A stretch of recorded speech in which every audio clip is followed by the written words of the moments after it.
Hi student, फिर से आपका मेरे चैनल पे स्वागत है। चलो आज हम सीखने वाले हैं theorem of internal division of chords. ये थ्योरम सीखने से पहले हमको उसका स्टेटमेंट अच्छी तरह से समझना बहुत इम्पोर्टेंट है। देखो स्टूडेंट, पहले स्टेटमेंट समझ के लेते हैं। Suppose two chords of a circle intersect each other in the interior of the circle. Then the product of the length of two segment one chord is equal to the product of the length of two segment of the other chord. तो चलो पहले हम समझते हैं इस statement का meaning. जो आपको दो कॉर्ड गिवन है, ये एक दूसरे को इंटरनल पार्ट पे, सर्कल के इंटरनल पार्ट के इंटरसेक्ट कर रही है। क्या कर रही है? इंटरसेक्ट कर रही है। किस पॉइंट पे? ई पॉइंट पे। तो इंटरसेक्ट करने का मतलब ये जो कॉर्ड है ये दो पार्ट पे डिवाइड हो गई है। ये पी आर कॉर्ड और ये क्यू एस कॉर्ड एक दूसरे को इंटरसेक्ट कर रही है। इसकी वजह से वो कॉर्ड क्या हो गई? डिवाइड हो गई। देखो, पी और ई आर ये दो पार्ट हो गए, क्यू ई और ई एस ये दो पार्ट हो गए। तो हमको प्रूव करना है कि P E multiply E R, इन दोनों का product, P E multiply E R, product का मतलब multiply, P E multiply E R equal है। ये प्रोडक्ट इक्वल है, किसके इक्वल है? दूसरी कॉर्ड कौन सी है? Q E multiply E S, इसके प्रोडक्ट के इक्वल है। ये आपको शो करना है, प्रूव करना है। चलिए तो हम देखते हैं ये कैसे प्रूव करेंगे। तो चलो हम देखते हैं। टू गिवन, पहले गिवन लिखते हैं, बाद में क्या प्रूव करना है वो, और बाद में आपको प्रूव कैसे करना है देखते हैं। चलो तो to given a circle with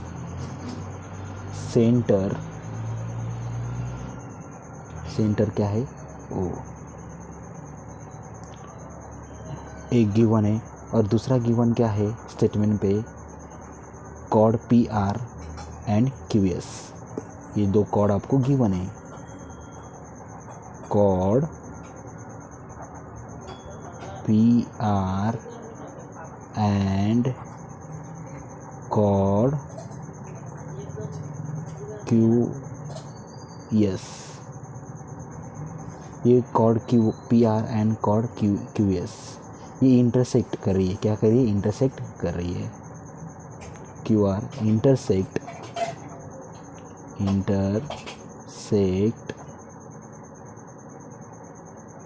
at a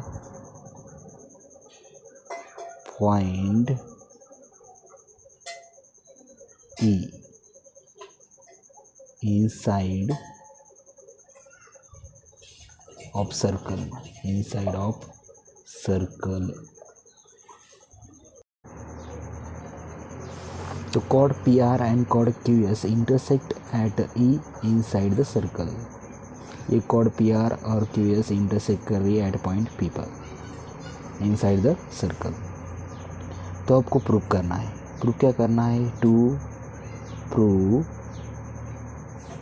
P E multiply E R, P E multiply E R is equal to Q E multiply E S, Q E multiply E S. देखो, prove करने के लिए आपको पहले construction करना पड़ेगा। Construction, तो पहले कंस्ट्रक्शन लिखते हैं। कंस्ट्रक्शन क्या है? P Q and R S आपको ज्वाइन करनी पड़ेगी। तो हम लिखते हैं ड्रॉ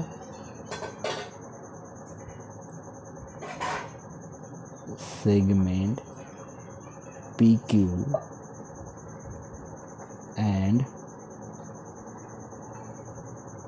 आर एस, ये ज्वाइन करके लेते हैं।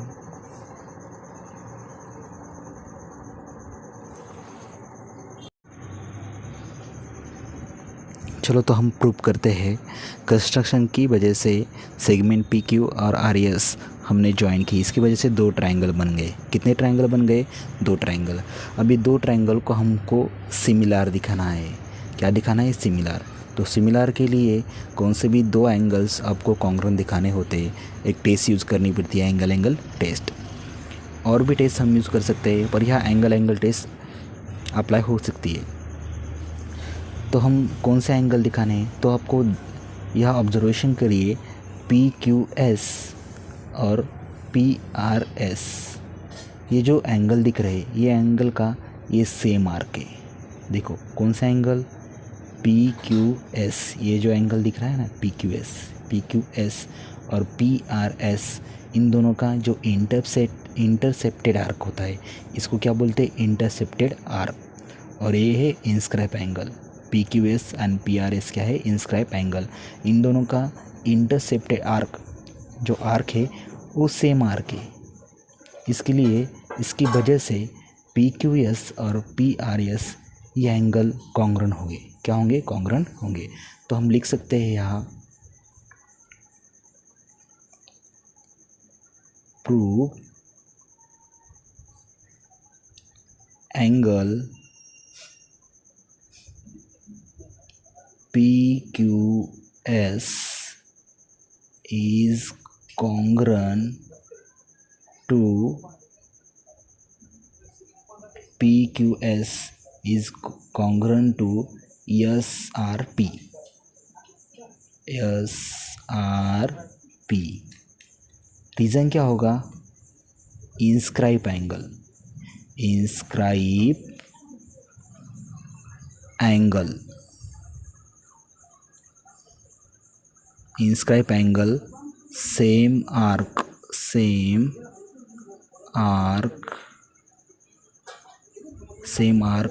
are congruent,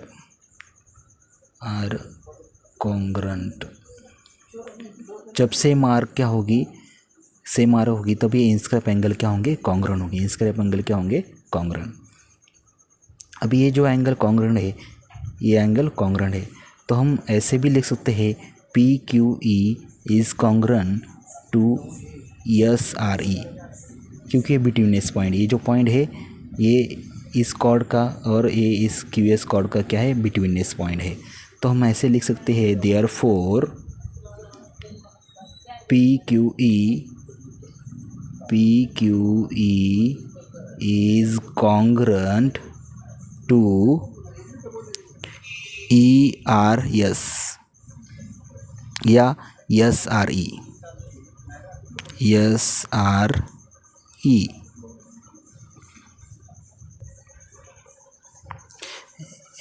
PQE is congruent to SRE।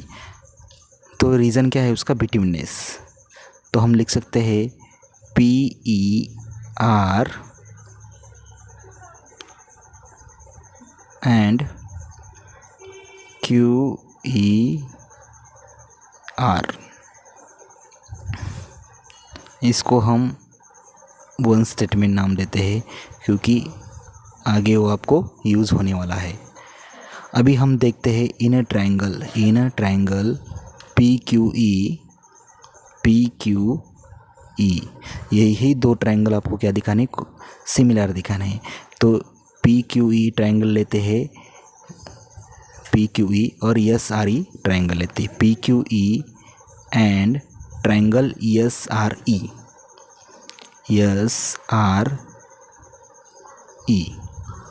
अब ये तो ट्रायंगल आपको सिमिलर दिखाने हैं, तो पहले दो एंगल आपको कॉन्ग्रुएंट दिखाने पड़ेंगे। पहले तो हमने ये जो एंगल है ये पहले ही हमने ऑलरेडी कॉन्ग्रुएंट दिखाया है। तो हम पहले ये एंगल लेते हैं, angle PQE is congruent to SRE, angle SRE। कहाँ से लिया हमने? From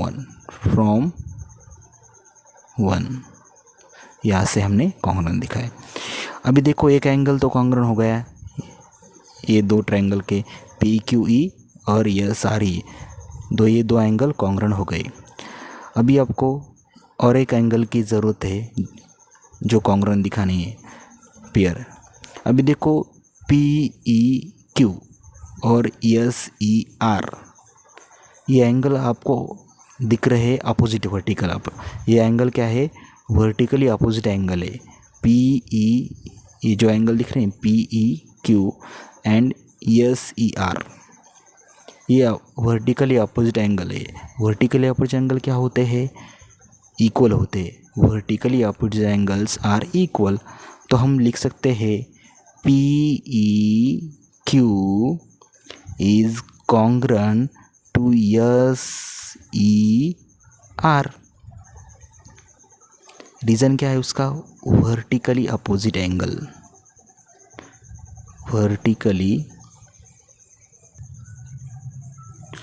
vertically opposite angles PEQ और SER वर्टिकली अपोजिट एंगल हो गए।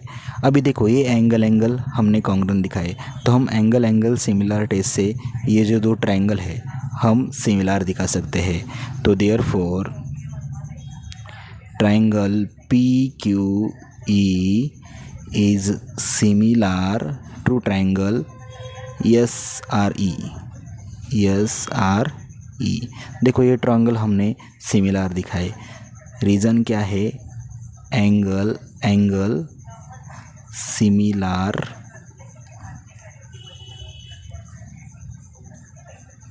Similar taste.